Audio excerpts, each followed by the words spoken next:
বিশ্বকাপ শুরুর আগে সবাই বলছিল যে এবার ফ্রান্সের যে অ্যাটাক লাইনটা যেখানে এমবাপ্পে, অলিজে এবং হচ্ছে যে ডেম্বেলে, দুয়ে, বারকোলা, রানসেরকি এদেরকে দেখা সবাই বলছে যে এবারের বিশ্বকাপটা আসলে ফ্রান্স নেবে। কিন্তু সেমিফাইনালে ফ্রান্সের সাথে যেটা হয় সেটা হচ্ছে সবচেয়ে বিগেস্ট একটা ম্যাচ যেখানে ফ্রান্স স্পেনের মুখোমুখি হয়। সেখানে মানে সবাই ভাবছে যে এই বিশ্বকাপের ফাইনাল হওয়ার আগেই একটা ফাইনাল হয়তো বা সবাই দেখতে যাচ্ছে, যেখানে হচ্ছে ফ্রান্সের এরকম অ্যাটাকের সামনে আসলে স্পেন কিভাবে দাঁড়ায়। এটা আসলে সবাই এটাকে আসলে অনেকভাবে হেয় করছে, যে সবাই প্রেডিকশন দিচ্ছে যে ফ্রান্সের কাছে স্পেন কোনো পাত্তাই পাবে, যেখানে 3-0, 4-0, 5-0 অনেক প্রেডিকশন অনেকে দিচ্ছে। যারা আসলে আমরা সবসময় ফুটবল দেখি না তারাই আসলে মূলত এই প্রেডিকশনটা দিচ্ছে। কিন্তু আমরা আসলে যারা অনেকদিন যাবত ফুটবল নিয়ে দেখি বা কথা বলি বা তারাই আসলে এটা বুঝতে পারছি যে আসলে ফ্রান্সের অ্যাটাক লাইন ভালো, বাট তাদের যে মিডফিল্ড এটা আসলে খুবই উইক একটা মিডফিল্ড, যেখানে ওদের অ্যাটাক লাইনের সবচেয়ে বেশি নেতৃত্ব দিয়েছিল হচ্ছে যে কিলিয়ান এমবাপ্পে, আর এই এমবাপ্পেকে আসলে সবচেয়ে বেশি সাপোর্ট দিছে অলিজে। এখন অলিজে বিশ্বকাপে 5টা অ্যাসিস্ট করছে, এমবাপ্পে 8টা গোল করছে, এন্ড ডেম্বেলে হচ্ছে যে 4টা মেবি গোল করছে। এইরকম একটা টিম যারা কিনা হচ্ছে যে স্পেনের সাথে খেলতে আসছে, তো সবাই এটাই তো ধারণা করবে যে না, স্পেনকে নাকানি চুবানি খাওয়াবে, স্পেনকে পুরা স্বর্ণজাড়া করে দেবে। বাট পুরো ম্যাচটা আসলে স্পেন ডমিনেট করছে, নট ফ্রান্স।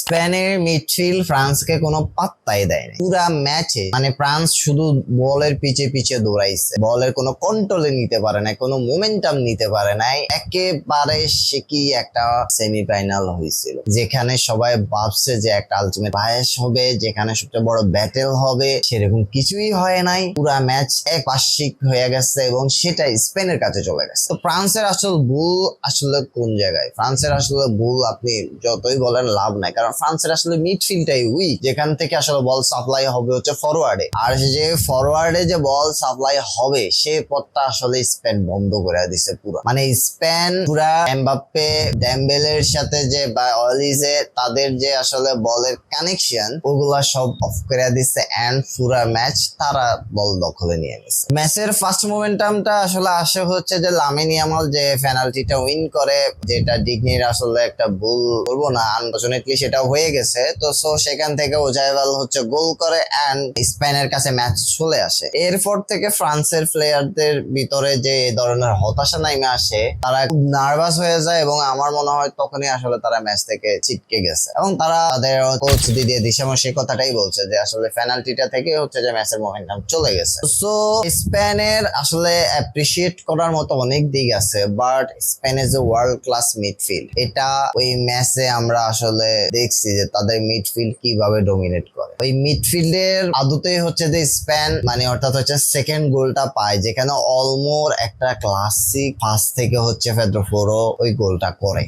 এন্ড স্পেন আসলে যে প্রথমে একটা গোল দিয়ে যে ডিফেন্সিভ বা লো ব্লকে নামে আসবে বিষয়টা সেটা করে নাই, তারা বরং হচ্ছে যে আরো গোলের পিছনে ছুটছে এবং সেকেন্ড গোলটা করার পরও তারা আবার আরেকটা গোল হচ্ছে লামিন ইয়ামাল করে, যেটা অফসাইডে বাতিল হয়। ফ্রান্সকে পুরা নাস্তানাবুদ করে দিছিল ওই ম্যাচে স্পেন। এত বিগ প্লেয়ার, যেখানে এমবাপ্পে, ডেম্বেলের সামনে আসলে কারো দাঁড়ানোর কথা ছিল না, সেখানে এমবাপ্পে বল যে কয়েকটাই পাইছে, 1-to-1 চান্স ক্রিয়েট করতে চাইতো, সেখানে উনাই সিমন্সের যে ক্লিয়ারেন্স গুলো অসাধারণ ছিল, অসাধারণ। আর বেশ করে স্পেনের ডিফেন্সে অন্যরকম একটা defence, Cucurella, Laporte, Cubarsi, Pedro Porro, world class একটা ডিফেন্স লাইন, যারা হাইলাইন মেনটেন করেও খেলতে পারে, তাদের ফুল ব্যাক ওভারল্যাপ ট্রানজিশন করেও খেলতে পারে এবং তারা গোলও করতে পারে। স্পেনের এই দুই লেফট ব্যাক এবং রাইট ব্যাকে ওরা এই স্পেনকে সেভ করতেছে। লাস্ট দেখতেছিলাম হচ্ছে যে এই ওয়ার্ল্ড কাপে এখানে কুকুরেলা গোল পাইছে, পেদ্রো পোরো গোল পাইছে। তো স্পেন আসলে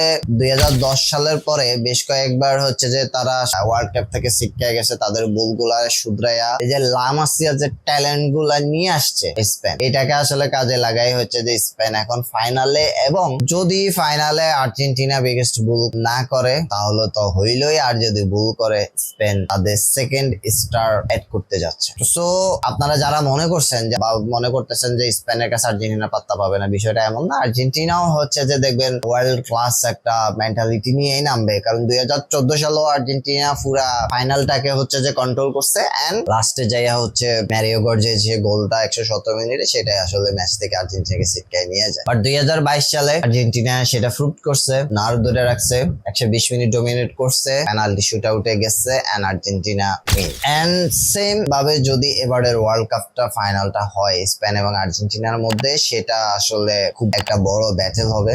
দুই দলে চাইবে বলের নিয়ন্ত্রণ নিতে, বাট আর্জেন্টিনা থেকেও যেহেতু স্পেনের মিডফিল্ড সবচেয়ে বেশি কার্যকর বা সবচেয়ে বেশি তাদের কম্বিনেশনটা অনেক ভালো, তো ওরা চাইবে হচ্ছে আর্জেন্টিনাকে থেকে মানে মেসির যে কানেকশন সেটা নষ্ট করে দিতে, মানে অর্থাৎ হচ্ছে ফরওয়ার্ডে তাদের আসলে ওই শক্তিটা ওরা নিতে দিবে না। বাট আর্জেন্টিনাও জানে যে আসলে বিগ ম্যাচ কিভাবে কামব্যাক করতে হয়, সেটা তো আমরা দেখছি নকআউট স্টেজ গুলাতে আর্জেন্টিনার কামব্যাক, এন্ড ফাইনালটা আসলে ফাইনালের মতোই হবে সেটা আশা করা যাচ্ছে। বাট ফ্রান্সের জন্য আসলে এটা খুবই লাগতেছে, লাস্ট কয়েক বছরে হচ্ছে যে ফ্রান্স পুরো ডোমিনেট করে খেলতেছে, বাট 2018 সালের পরে আর আসলে এখনো পর্যন্ত বিশ্বকাপের আর হাত ছোঁয়া হচ্ছে না। তো সো থার্ড প্লেসের জন্য ফ্রান্স এবং ইংল্যান্ডের খেলা হবে, সেখানে ফ্রান্স এগিয়ে থাকবে সেটা আমরা সবাই জানি। এবার ফ্রান্স হয়তো তৃতীয় স্থান নিয়ে হচ্ছে যে সন্তোষ থাকতে হবে। বাট এবার ওয়ার্ল্ড কাপটা এনজয় হচ্ছে, পুরো আনপ্রেডিক্টেবল ওয়ার্ল্ড কাপ হচ্ছে। এন্ড আপনি এবার জানান তো দেখে ওয়ার্ল্ড কাপের কে হচ্ছে golden boot winner, golden gloves winner, golden ball winner, comment করে জানান।